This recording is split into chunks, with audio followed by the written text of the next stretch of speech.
All right, what's up? Welcome in GC Live Monday episode of the show. Wes Mitchell, Chris Clark here. We've got a special edition of GC Live, as you would expect, talking about South Carolina women's basketball, third national championship in program history. South Carolina defeating Iowa on Sunday afternoon in what I suspect will be maybe the largest crowd of people to ever watch a women's basketball game. I'm hoping by the time you're seeing this or hearing this, we may know that for sure as the ratings come out. So we're going to try to do something a little special. And I will just go ahead and warn you all, if at some point we do have technical difficulties, South Carolina does have a stream on YouTube as well that they'll be doing. So if you lose us, we certainly hope you don't. But if you lose us, we don't want you to miss seeing the celebration. We're going to have it right here for you. But if you lose us, they will have a stream on the official South Carolina Gamecocks YouTube as well. But again, this is GC Live. I am Wes. He is Chris. And before the girls get there, we actually are going to go out to Mike Yuva. He and Jack Veltri are both live at CLA waiting. I understand the fans have been lined up for hours, literally from earlier today. I think they're inside right now, sort of getting ready for the team to come back. They stayed in Cleveland last night, are back in Columbia, making their way to CLA right now. And as I work to get Mike onto the show here, Chris, dude, what a game. What a day for South Carolina women's basketball. What a day for women's basketball in general. And the Gamecocks getting there. I mean, it was a revenge tour. They said it just like that. Raven did. They got their revenge on Iowa and Caitlin Clark as a kind of a fresh new team, sort of avenged the loss from the freshies last year. A cool thing that as we continue to break this thing down, Wes, that I'm just coming to realize is I think it's really neat that nobody on this team, whether it's Dawn Staley and her staff or the players, nobody ran from all the challenges and nobody did any like coach or players speak about this team, right? Raven Johnson, for example, very, very upfront, very honest in that, yeah, this is not just another game. Like this is a revenge tour for me, not only against Iowa. You can tell they wanted to play Iowa. They got that chance. They passed that test. They won.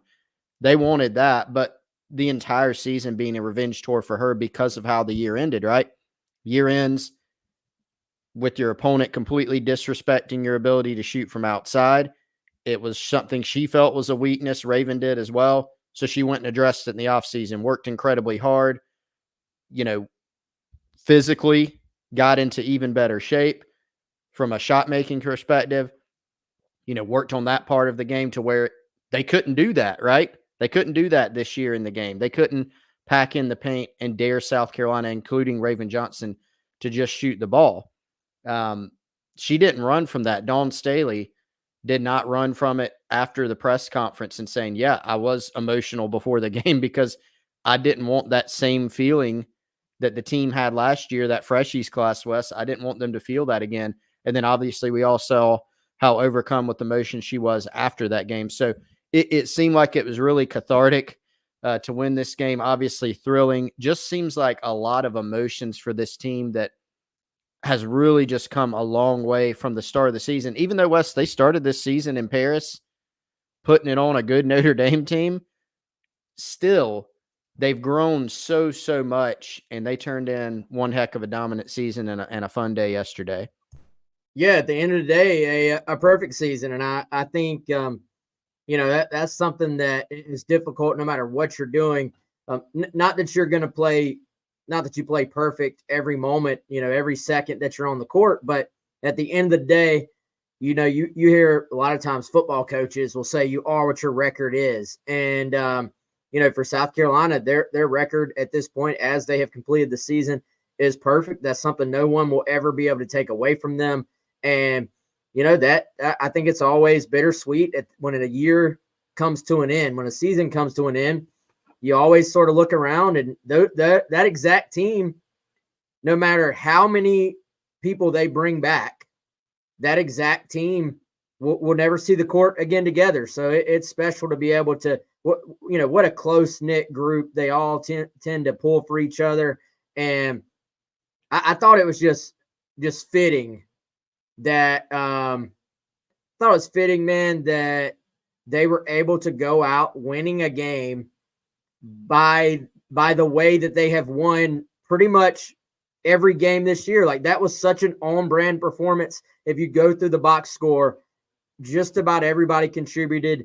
Even Raven, I would almost say, she had one basket, and I would almost say she was the most important, or one. Cardoso was probably the most important, but she was one of the most important girls on the court for South Carolina because of, I thought she had a calming presence. You mentioned this earlier. South Carolina got out and ran at times, but when they didn't like their look, they pulled it back out and reset. I thought in terms of varying their tempos, it was fantastic. And just all in all, a complete team effort as we've seen all year long. Let's try to go out now. Mike, are you ready for us, man? I know you're kind of getting settled there. He says 1 second. Mike is there at CLA. He's trying to get settled to where y'all are actually going to be able to hear him. But Chris, I mean, from Raven, who played the most minutes, all the way down to whoever played the least amount of the ones who were kind of on the court. It was a complete team effort. Yeah, it was. I mean, you made this point earlier on the Gamecock Central Takeover Hour, West. Like, you can go up and down the list of 9 players I think played. Like, you could point out that was a huge play by Sanaya Fagan. This was a huge series of events by Chloe Kitts. This was big, like all of them, whether it was a defensive play, a big rebound, a big putback, a big 3-point shot. There were so many different things contributed by the different players on this team. And you're right. That's how they've done it all year. That depth that came in waves against Iowa, South Carolina, what was it? 37 bench points to none for Iowa. That showed through. That's what they've done all year. And I think it would just really illustrated the exact identity of this team, the way they were able to win yesterday. No doubt. All right. You see them there. We're going to go out. We're going to go live. Hopefully our technology and our connections hold up for us here. And hopefully we're able to hear him as well. Mike, I'm about to unmute you, man. Mike, you've live from CLA. The fams are rolling in. They're packing in. Mike, what is the atmosphere like? What's the vibe like at CLA right now? And actually, it's going to make you unmute you. There you go. Yep. There we go. No, the energy right now in CLA is incredible. I mean, I got in, I'd say, a little after 12:30. And around that time period, people were starting to really start to flood in like if it was a game. Give you guys a little look behind me. The crowd behind me, pretty big right now. On this side, a lot of fans, even on the upper deck, because USC, they canceled their classes between 1 and 3 today. So now you have even more students out here as well. You see the stage set up. You see the Jumbotron a little bit. You actually see some of the men's basketball players down here as well. So a lot of people are out here today. I'm going to bring you guys over here and show you something else. This is where everyone will be coming out in a little bit. Right now, we were told that the SEC broadcast is going to start around 2. Not sure if they're going live quite yet. The players are supposed to be here, I was told, closer to that 2:30 mark. They'll come through here, and as you can imagine, this fan base just waiting for them to come on out here to be able to show their support to the national champion Gamecocks. Mike, you have absolutely mastered the walk and talk. That is your specialty. Great job, my man. We appreciate the tour for sure. Different with the phone. So much easier when you have a photographer with a real camera. I mean, people that are looking down here, they're probably like, what is that idiot doing walking around with his camera? I couldn't get it to flip, so I'm like literally flipping it like that. So I am getting older, so maybe that was my dad moment right there, having to fully flip the camera around. As you can see, Jack wearing his ugly Yankees hat. It's a good time over here, though. Yeah, that is quite an ugly hat. So let's just keep it on you for now, Mike. So Mike, Chris and I have been giving some thoughts on the game, man, and we won't keep you long for this part. I know you got a lot going on there, but real quick, while we've got you, I know you did a pregame show and a postgame show from home team yesterday. You were able to watch the game with the Garnet Trust crew, and man, just what a team effort from Dawn Staley's group once again. Everybody contributing. I just thought it was fantastic that they closed this thing out in the exact vision that I imagine Dawn Staley had for this team in terms of depth and everybody contributing? I think that's the biggest thing. We talked about it even after the NC State game.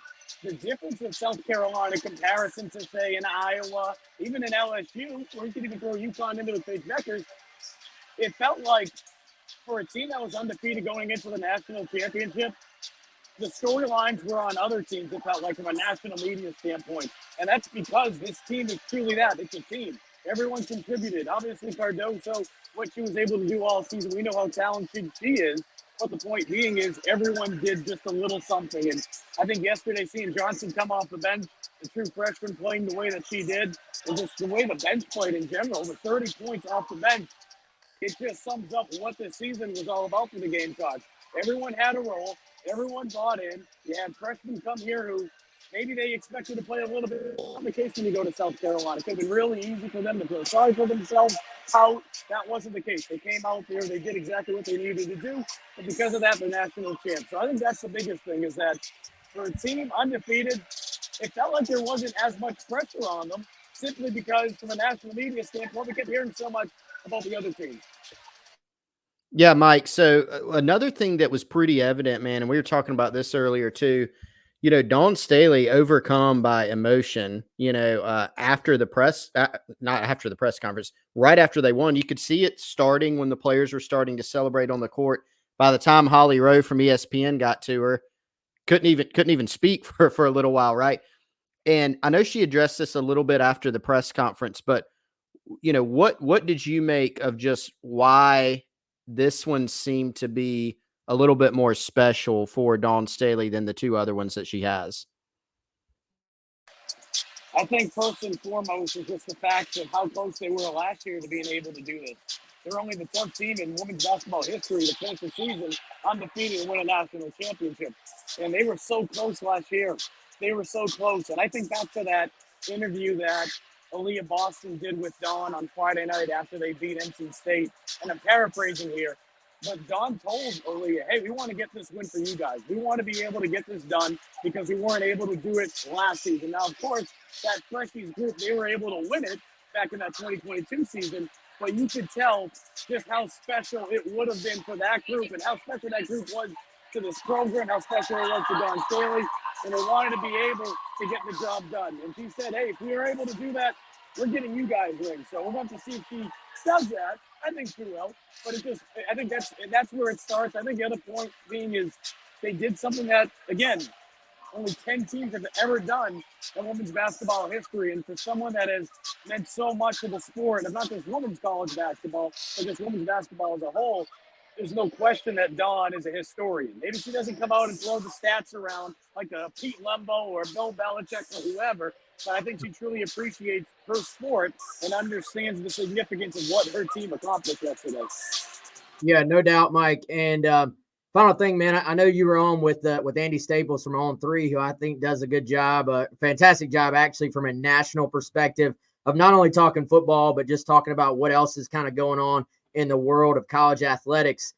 What have you thought? We've all kind of given our opinions on this, but just the growing brand of South Carolina women's basketball and just women's basketball in general. I mean, you got LeBron, you got Lil Wayne shouting them out, Barack Obama, on and on and on and on. Just people with millions and millions of followers.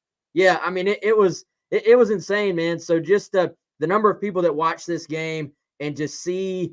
I mean, I go back, even just thinking back to 2017 when South Carolina won their first one. There was a lot of attention here in Columbia, but it was not near the national story that yesterday was for South Carolina. And I think the thing about South Carolina, because I've been covering this team since that 2016-17 year, that was my first year in South Carolina. I think the biggest thing that a lot of Gamecock fans and people that have been paying attention to Dawn Staley's program going back to then is that it's been consistent since then. It's been consistent. Obviously, there was the COVID season in there that made things a little bit trickier from an attendance standpoint, but South Carolina has continued to be one of the top. They've led in attendance the last couple of seasons. I mean, it's consistent. And I think now that you're seeing other schools start to have the growth like they've had from a women's basketball standpoint, the biggest question that I have, and it's not to be hating on Iowa or LSU, does it remain consistent? Because you're not going to have the same star power there. Caitlin Clark's not going to be there, right? Angel Reese isn't going to be at LSU. So the reason I bring it up isn't to knock down on the program, but it's to also show that, hey, look, yeah, South Carolina had a very talented player by the name of Asia Wilson. But what happened after Asia left? They brought in Aaliyah Boston, and they've been able to bring in more talent since Boston left a year ago, and yet the support continues to only go up. That's not always the case with women's basketball at other schools. So I think that's the first thing I look at. The other thing I see is, just like you said, people who might not have been paying attention to the sport across the country starting to pay attention to it more. I just got a notification on my phone. We're going to have to wait on the ratings from TV standpoint. But from a gambling standpoint, it was the most gambled women's basketball event ever. So I know some people, they might not be fans of gambling. I understand. But I think what it also shows is there are people, the casuals, as I call them, people that are paying attention to women's basketball who maybe in years past wouldn't have. And if it takes some gambling to grab them on, that's great. Kind of like a great steak, bring them on in, let them try the meal, and maybe they're going to come back in the future because they actually like what they had.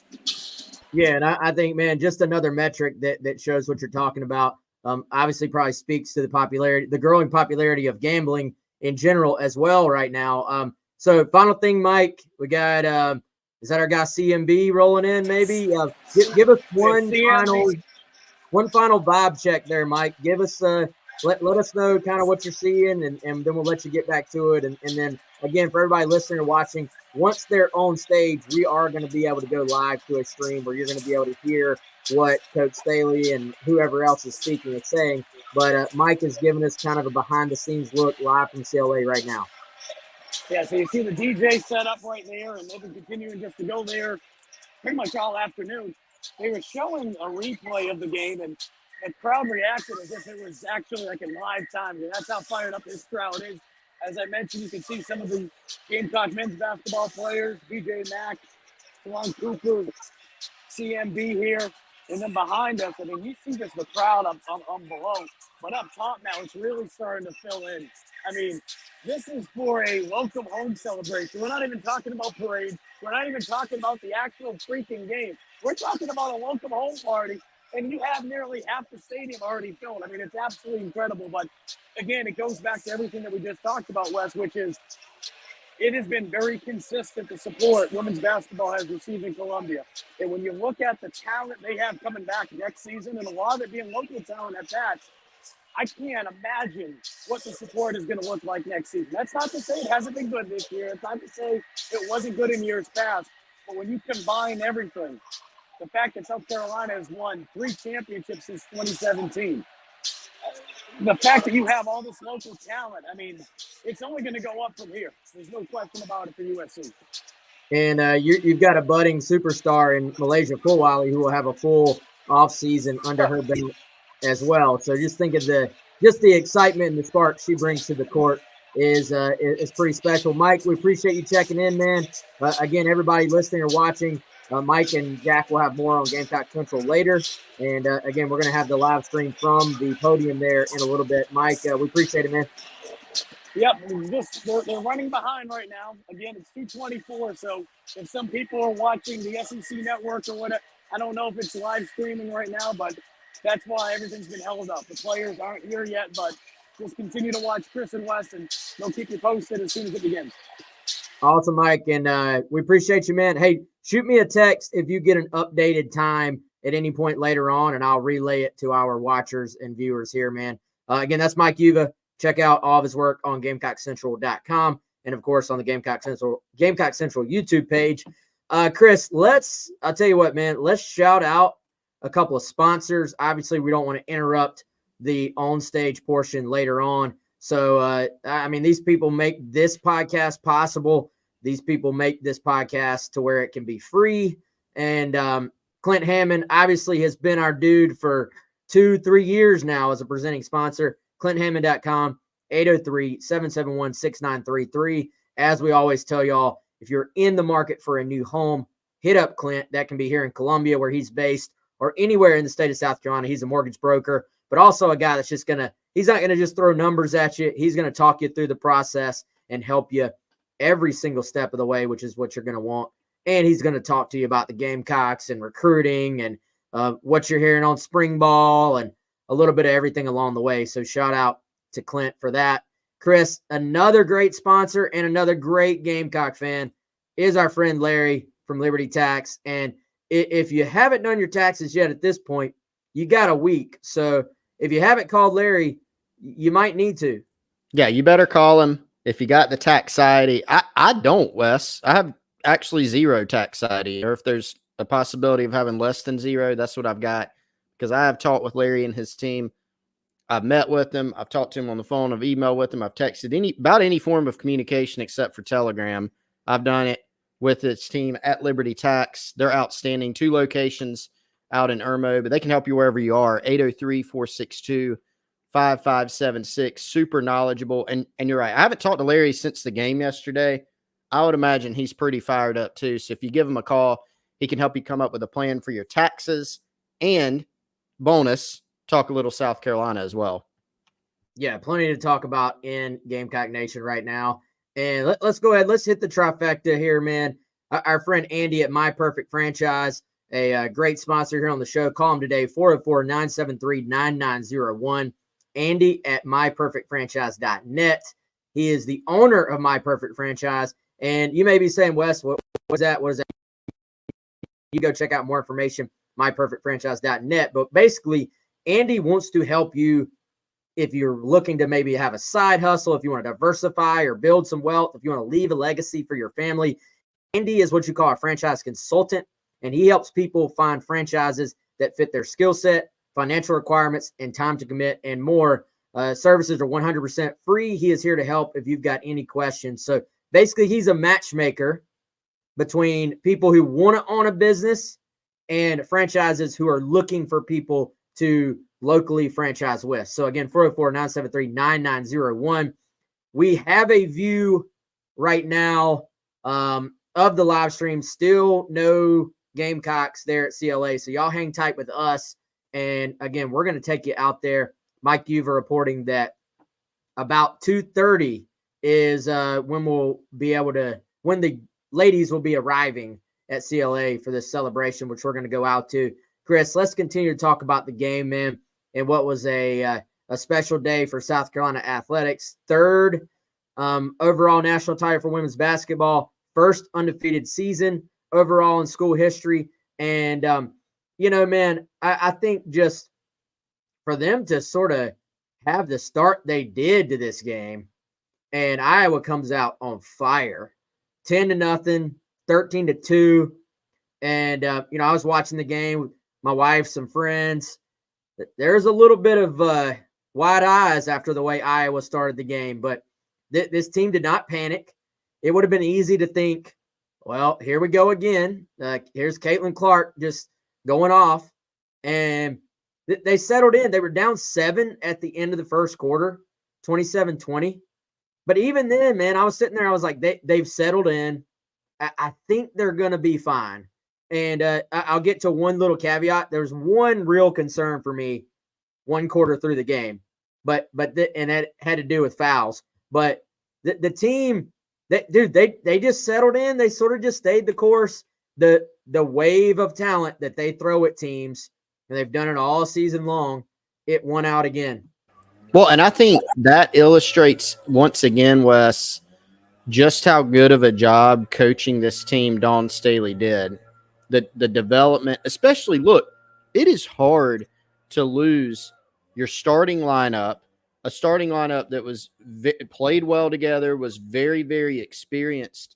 And then you're going to a group that, how are they going to, obviously they're talented. Okay. They're playing for South Carolina. They're talented, but it doesn't take just that, right? We saw it in the men's game, for instance, with Kentucky. Super talented, bounced early, right? So how do they gel? How do they respond? And so, this game, I think the really rewarding part about it is the entire game was just a microcosm of this team, right? How they shared the ball, how everybody contributed. But I think also the fact that they didn't get too up or down. That's been, for a team that's kind of goofy or immature or whatever you may say, when the lights come on, when the game starts, they're real steady, and it's a great trait to have as a team. I observed the same thing during that early run. some teams may have panicked and okay, we need an 8-point shot here. We got to come back right now, or start making mistakes, or start looking real, erratic. Never happened. They understood we have an entire game to play. Let's get some stops. Let's make some shots. Let's play our game. Oh, it's 20-9. Here comes our bench, right? Coming into the game. Like when that happened, I was literally like, I think Iowa is about to get a run here. They're about to get a run put on them. And they did. And so they just never, again, they're just steady, just never pretty unflappable, and just played their game, throughout. And the way that they weathered that early storm, I think that was a real positive when you looked at it for the rest of that game. Yeah, for sure, Chris. All right, man. Hey, I'm gonna let you do the mechanics as far as clicking it in. We're gonna go out live now. I believe Brad Muller is speaking to the crowd at CLA, and here come your Gamecocks. We're gonna go to them right now.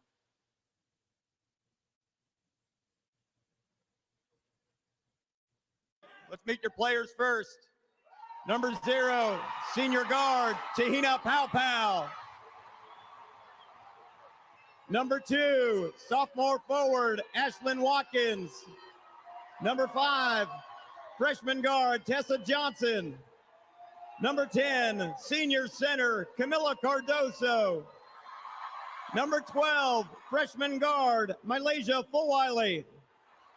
Number 15, freshman center, Adele Tack. Number 20, junior forward, Sanaya Fagan. Number 21, sophomore forward, Chloe Kitts.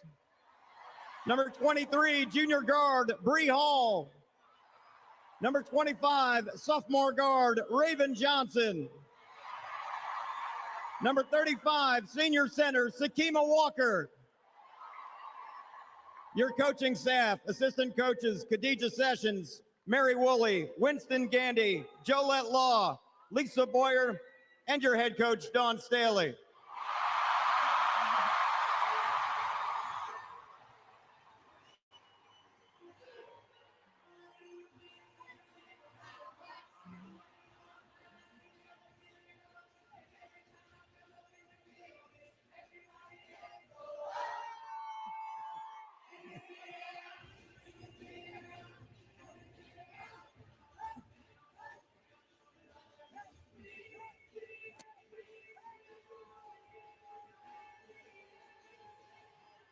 Well, again, in case you missed it, South Carolina became just the 10th team and the 5th program to go undefeated and win the national championship.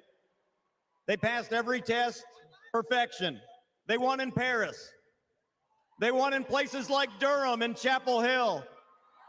They won in places you may have never heard of, like Uncasville, Connecticut.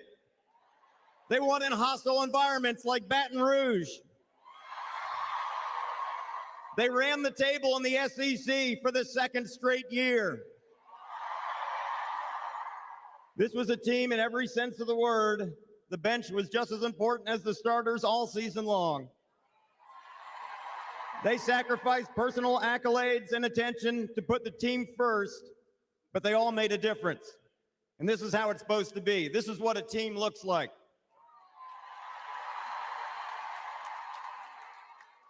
This team put the we ahead of the me, and look where they are. They're perfect.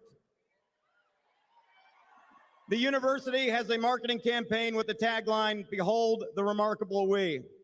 Well, this team fits that pretty well. Behold this remarkable we.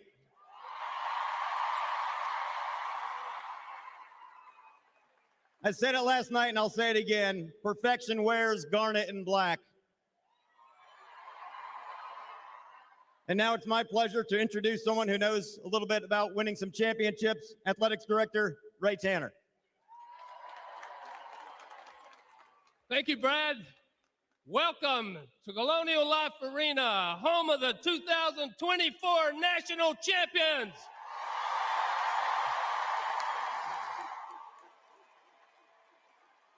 Two out of the last 3 years, and if not for COVID, it would be another one. We all know that. I want to congratulate you and say thank you for all your passion, your enthusiasm, the energy that you bring to this building. We got a fantastic group of young women who play basketball, a great coaching staff, the head coach of all time, but they appreciate what you bring when you come in this building because it's a never, ever lose when you're here. So thank you very much for being a part of that.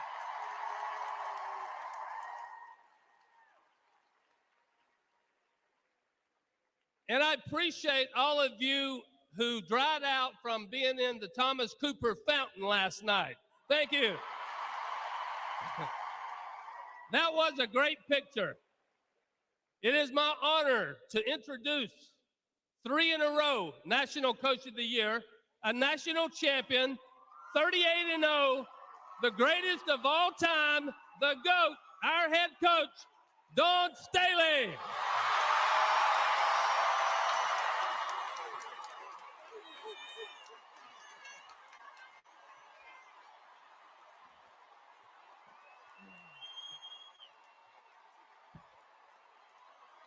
Thank you. Thank you. Thank you. Appreciate it.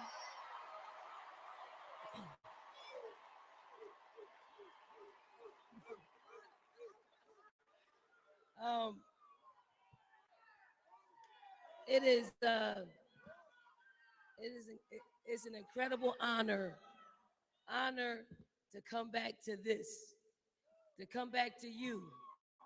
We hope your watch parties were a success, let's say.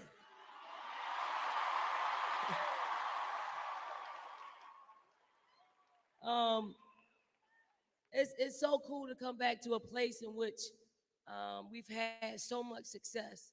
Colonial Life Arena, and the way that you support our women's basketball team and men's basketball team, because it was pretty special up in this place. And we don't lose very many times in this place because of the environment that you all create.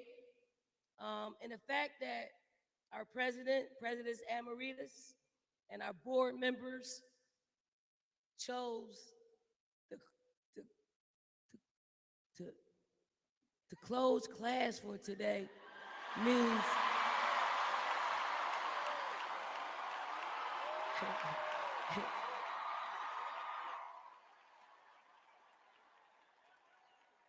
they take winning and success very, very seriously.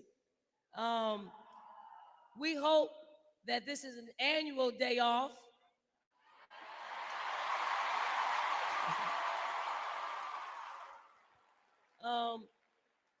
But I just have to give it up to our players who made a commitment to each other.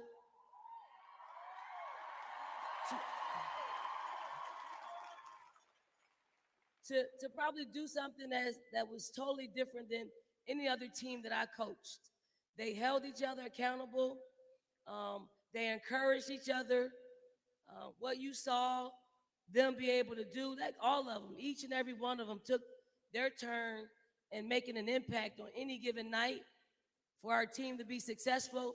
And they did it in a way in which they lifted up each other. And that is truly, truly an organic chemistry that you couldn't pay real money to produce.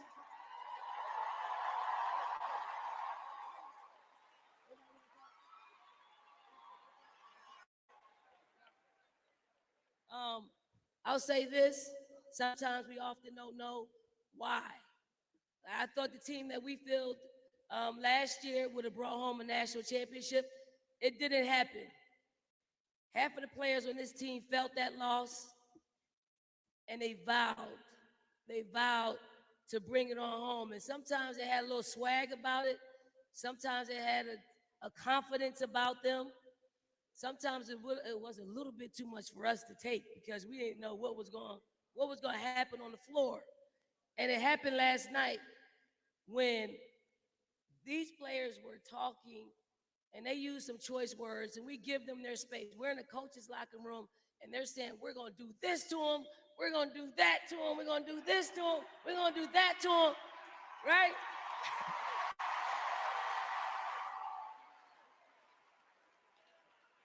Meanwhile, the coaches are in the locker room and we're like, either we're going to get blown out or we're going to blow them out. And I would say for the first 3 minutes of the game, we got blown out. But the 37 other minutes,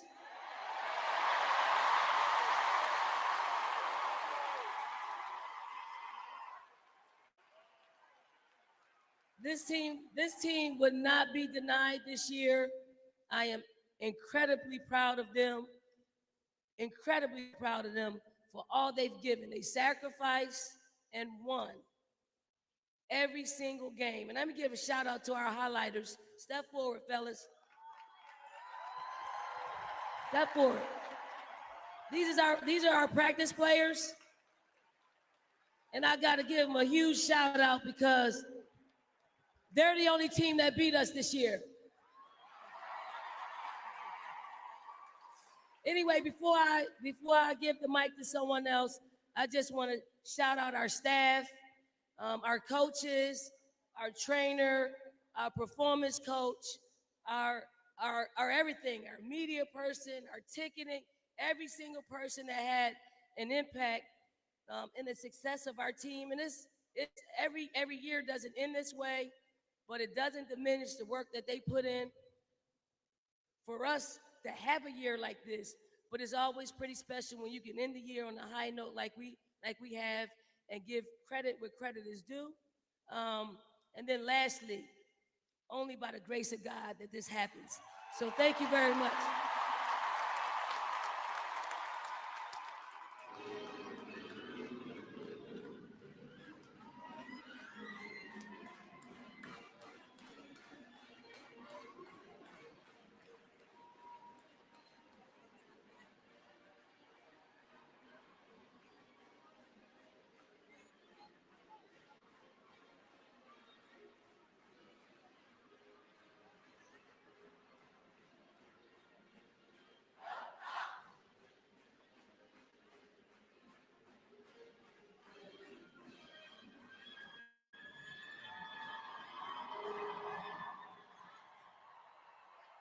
Before we go, I think Raven had something to say.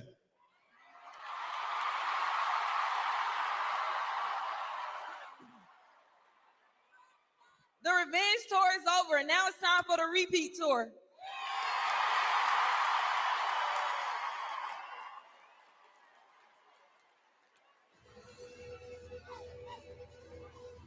Thank you.